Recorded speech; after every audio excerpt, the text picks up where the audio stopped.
Messi করেছে hat trick, Mbappe করেছে জোড়া গোল। এবার সবার নজর এক ব্যক্তির দিকে, ক্রিস্টিয়ানো রোনালদো। 41 বছর বয়সে নিজের ষষ্ঠ বিশ্বকাপ খেলতে নামছেন CR7।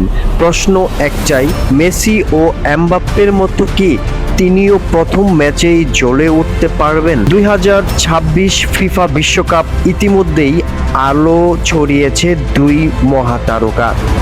সেনেগালের বিপক্ষে ফ্রান্সের জয়ে জোড়া গোল করেছে কিলিয়ান এমবাপ্পে।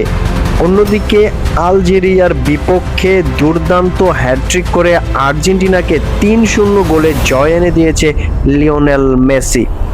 এখন ফুটবল বিশ্বের সব আলোচনা ঘুরছে ক্রিস্টিয়ানো রোনালদোকে ঘিরে। বাংলাদেশ সময় আজ রাত 11টায় DR কঙ্গোর বিপক্ষে মাঠে নামবে পর্তুগাল। আর এই ম্যাচ দিয়েই শুরু হবে রোনালদোর আরেকটি বিশ্বকাপ অভিযান। 41 বছর বয়সেও রোনালদোর ফিটনেস, পরিশ্রম এবং গোল করার ক্ষুধা অবিশ্বাস্য। তবে আলোচনাও কম থেকে নেই। ইউরো 2024 এবং 2022 বিশ্বকাপে তার পারফরমেন্স নিয়ে প্রশ্ন তুলেছিলেন অনেক ফুটবল বিশ্লেষক।